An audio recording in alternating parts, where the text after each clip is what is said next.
हम लोग आज पढ़ेंगे प्रोनाउन पढ़े थे हम लोग, उसमें आप लोग फर्स्ट पार्ट में हम कुछ बताए थे पार्ट के बारे में। तो आज हम बताएंगे जो है 5 नंबर हमारा जो है प्रोनाउन के जो पार्ट हैं, जो 10 पार्ट है उसमें 5 नंबर पे हम आपको बताएंगे कि डिस्ट्रीब्यूटिव प्रोनाउन क्या होता है।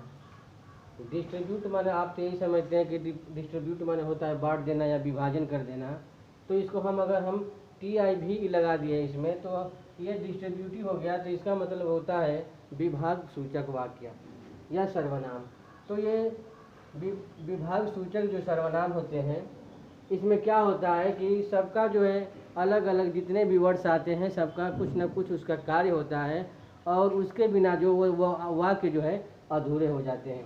तो हम आइडेंटिफिकेशन करेंगे इसको, तो देखेंगे कि जो प्रोनाउन दिया है कि जो प्रोनाउन किसी वाक्य में प्रयुक्त बहुत से व्यक्तियों या वस्तुओं में प्रत्येक का बोध कराए, ये प्रत्येक का बोध कराते हैं, उसे हम डिस्ट्रीब्यूटिव प्रोनाउन कहते हैं। यानी इसका कहने का मतलब यह है कि बहुत से लोगों के बारे में, यानी बहुत से यानी एक से अधिक लोगों का बोध जब कराते हैं, चाहे व्यक्ति हो चाहे वस्तु हो, जब दोनों का बोध कराते हैं तो हम लोग समझ जाते हैं कि यह डिस्ट्रीब्यूटिव प्रोनाउन है। कहते हैं कि इसका पहचानने का तरीका यह है, इच आएगा या तो आइदर आएगा या तो नाइदर आएगा तो नॉन आएगा। तो यहाँ पर हम देखेंगे जैसे कभी कभी आपने पोयम वगैरह में देखे होंगे, उसमें दिया है कि हु सीन द विंड, हवा को किसने देखा है, नाइदर आर नारी यू। तो कहने का मतलब कि ना तुमने देखा है ना हमने देखा है। तो यहाँ पे दो लोगों के बीच में संकेत हो गया है कि हवा को किसने देखा है, तो नाइदर आर नारी यू, ना मैंने देखा है ना तुमने देखा है। तो यहाँ पे जो है नाइदर भी आ गया है, और इसके बाद जो है आइदर इज का प्रयोग भी होता है, फिर आइदर का प्रयोग होता है, फिर नॉन का प्रयोग होता है। तो यहाँ पे ये बताता है कि यहाँ पे जो है डिस्ट्रीब्यूटिव प्रोनाउन हुआ, क्योंकि एक से अधिक व्यक्तियों को जोड़ रहा है, वस्तुओं को भी जोड़ रहा है। तो हम इसको कहेंगे कि यह डिस्ट्रीब्यूटिव प्रोनाउन है। जब हम चलेंगे 6 नंबर पे, तो इंडिफिनिट करा कि इंडिफिनिट प्रोनाउन होते हैं जो अनिश्चयवाचक सर्वनाम होते हैं, अनिश्चयवाचक सर्वनाम होते हैं।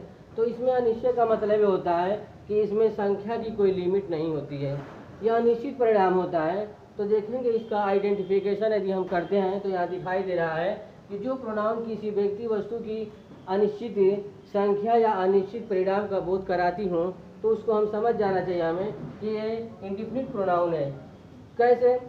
उसमें जो है एक से अधिक होना चाहिए। कह रहा है कि अनिश्चित, जिसकी संख्या नहीं होती है, चाहे वस्तु हो या व्यक्ति हो, किसी की संख्या नहीं होती है, वो अनिश्चित तक ले जाता है। उसका 1 से लेकर 1000 अनंत 1000 लाख तक चला जाता है, और वह संख्या का बोध करे, हमेशा उसमें कुछ न कुछ नंबरिंग होता है, और उसका परिणाम कुछ न कुछ उसमें परिणाम का बोध कराती है। तो आप लोग समझ जाइएगा कि यह जो है आपका इंडिफिनिट प्रोनाउन हुआ।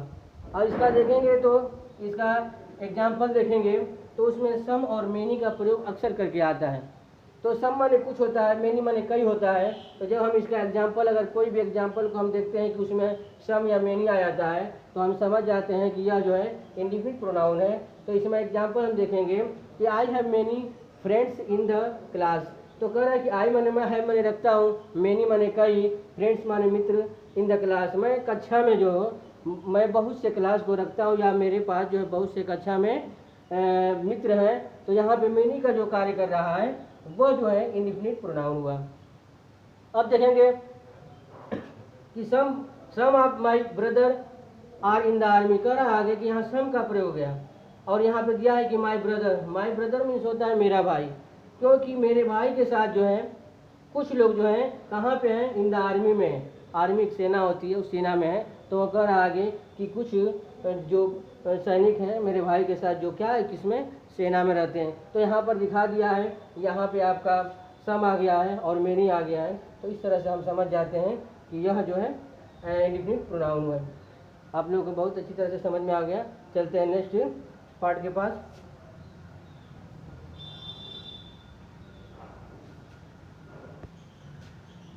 अब पढ़ेंगे हम लोग 7 नंबर पे रिफ्लेक्सिव प्रोनाउन, जिसको हम निजवाचक सर्वनाम कहते हैं।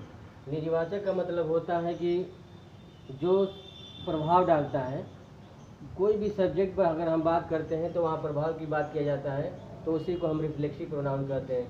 अगर इसका आइडेंटिफिकेशन करेंगे तो हम देखेंगे कि जो प्रोनाउन किसी काम का प्रभाव सब्जेक्ट यानी जो सब्जेक्ट में जो विषय पर बात किया जाता है उस पर दर्शाता है या अन्य किसी पर नहीं, यानी अन्य किसी पर नहीं दर्शाता है, वो खुद पर दर्शाएगा।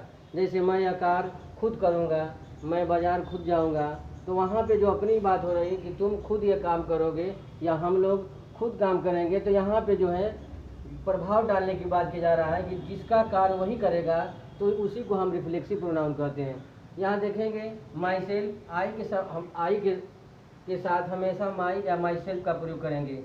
यदि आई रहेगा फर्स्ट पर्सन रहेगा और उसके साथ अगर आई आएगा, तो वहाँ पे जो हम आई के साथ हमेशा माई सेल्फ का ही प्रयोग करेंगे, खुद के लिए करेंगे, माई के लिए। यदि यहाँ पर ही आ जाता है तो ही के साथ हम सेल्फ का प्रयोग करेंगे। अगर यू आ जाता है तो यू के साथ योर सेल्फ का प्रयोग करेंगे, और वी आता है तो आवर सेल्फ का करेंगे प्रयोग, और उसके बाद जो है इट आता है तो इट सेल्फ का प्रयोग करेंगे। यहाँ पर दिया है एग्जाम्पल में कि I have completed it my self, तो कह रहा है कि आई माने मैं और कंप्लीट माने पूर्ण करूँगा, यानी पूरी तरह से कंप्लीट करूँगा। इट माने इसे, यानी मैं जो कार्य कर रहा हूँ उसको मैं क्या करूँगा, मैं खुद इसको कंप्लीट करूँगा।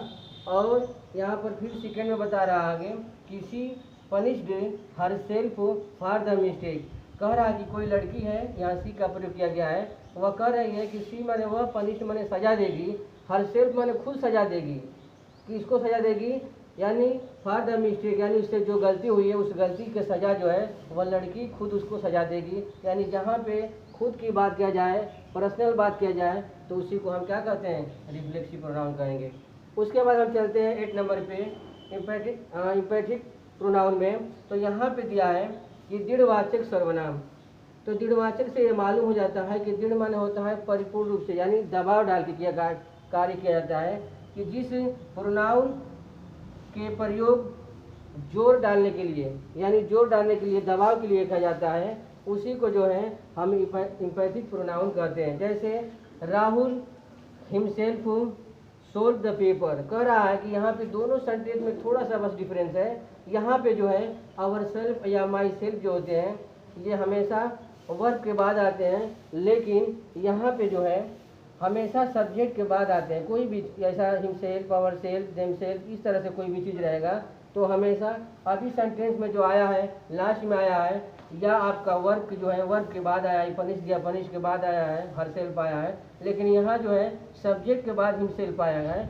तो यहाँ पे कह रहा है, खुद दबाव दे रहा है कि राहुल हिमसेल्फ, राहुल खुद करेगा, सोल्व माने इसको हल करेगा, और पेपर माने पेपर को खुद क्या करेगा, राहुल खुद हल करेगा। तो ये दोनों में थोड़ा सा बस डिफरेंस है। यदि हम हिमसेल्फ का प्रयोग लास्ट में करते हैं तो ये आपका रिफ्लेक्सिव प्रोनाउन हो गया, और अगर यही चीज़ जो है हम सब्जेक्ट के बाद तुरंत करते हैं तो ये आपका जो है ये जो इम्पैथिक प्रोनाउन हुआ। तो इस तरह से जो है हमारा जो है 7 और 8 जो है पार्ट समाप्त हुआ।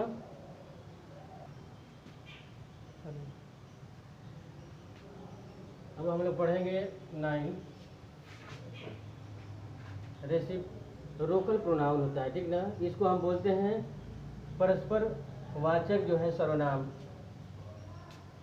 परस्पर वाचक सर्वनाम उसे कहते हैं कि जो प्रोनाउन परस्पर समान व्यवहार प्रकट करते हैं तथा दो भिन्न भिन्न प्रोनाउन से मिलकर बनते हैं। यानी कहने का दो प्रोनाउन इसमें रहेगा, एक सेंटेंस में दो प्रोनाउन रहेंगे, तो उसी से जो है हम समझ जाते हैं कि यह रेसिप्रोकल प्रोनाउन है।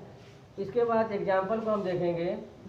तो यहाँ पे दिया है कि ईच अदर वन अनदर दिया है, करेक्ट, ईच अदर फिर वन अनदर दिया है। तो कहने का मतलब है वन अनदर दिया है। तो यहाँ पे दिया है कि ईच कामा अदर कामा वन अनदर, तो इसमें दिया है कि दे माने वे लोग, सपोर्ट माने सपोर्ट करते हैं।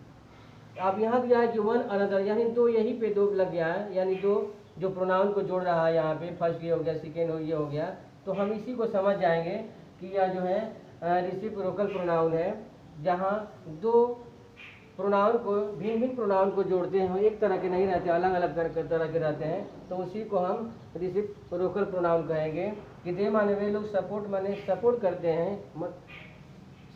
हैं, वन अनदर माने एक दूसरे के वे लोग क्या करते हैं, सपोर्ट करते हैं, सहयोग करते हैं, कह सकते हैं इस तरह भी। अब इसके बाद देखेंगे 10 नंबर पे तो एक्सक्लेमेटरी प्रोनाउन है। इसमें जो दिया है कि इसमें बोधक सर्वनाम, इसमें जो है कभी भी आश्चर्य की बात होती है और कभी भी दुख की बात होती है, यह घटना कभी भी जो है ये अचानक होती है, तो उसी को हम समझ जाएंगे एक्सक्लेमेटरी प्रोनाउन कहेंगे। और उसमें जो है कहीं ना कहीं संबोधन का चिन्ह जो है लगा रहेगा। संबोधन का चिन्ह जो है एक खड़ी पाई खींचिए, उसके नीचे डैश बना दिया जाएगा, इसी तरह से रहेगा। तो आप लोग समझ जाइएगा कि एक्सक्लेमेटरी सेंटेंस है। तो इसमें देखेंगे इसका कि कभी कभी व्हाट का प्रयोग प्रश्न पूछने के स्थान पर विस्मय अर्थात आश्चर्य प्रकट करते हैं, तो भी हम समझ जाते हैं कि यह जो है एक्सक्लेमेटरी सेंटेंस है।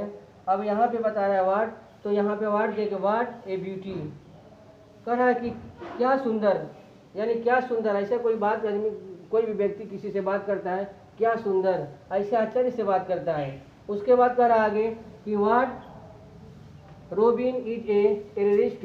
अब कह रहा आगे यहाँ पे आतंकवादी से बात किया जा रहा है यहाँ पे, तो कह रहा है कि व्हाट, यानी व्हाट माने क्या, अचानक बात हो रही, क्या रोबिन एक आतंकवादी है।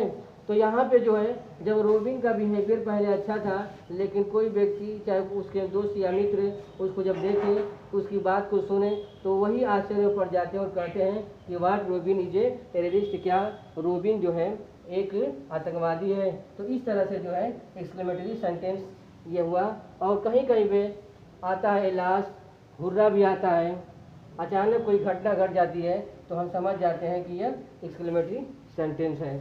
तो इस तरह से हमारा जो सेंटेंस था, जो 10 जो आपको प्रोनाउन के पार्ट पढ़ा रहे थे, वो आज हमारा जो है चैप्टर समाप्त हो गया।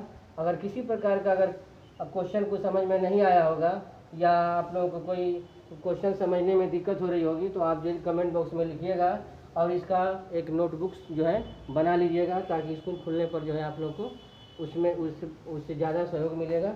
थैंक यू, धन्यवाद। स्टूडेंट्स, विद्यालय की जो भी वीडियो जा रहे हैं उसको आप लोग लाइक करिएगा और सब्सक्राइब जरूर करिएगा, ताकि जो भी नोटिफिकेशन होगा तुरंत डायरेक्टली जो है आपके जो है वेब पे चला जाएगा। और यूट्यूब पे जो भी चाहे कोई भी टीचर कोई भी सब्जेक्ट पढ़ा रहे हैं, तो ज़रूर से ज़रूर आप उसको सब्सक्राइब करिए और जो है उसको लाइक करिए, ताकि नोटिफिकेशन जो है कंटिन्यू चलता रहे। ठीक ना, धन्यवाद।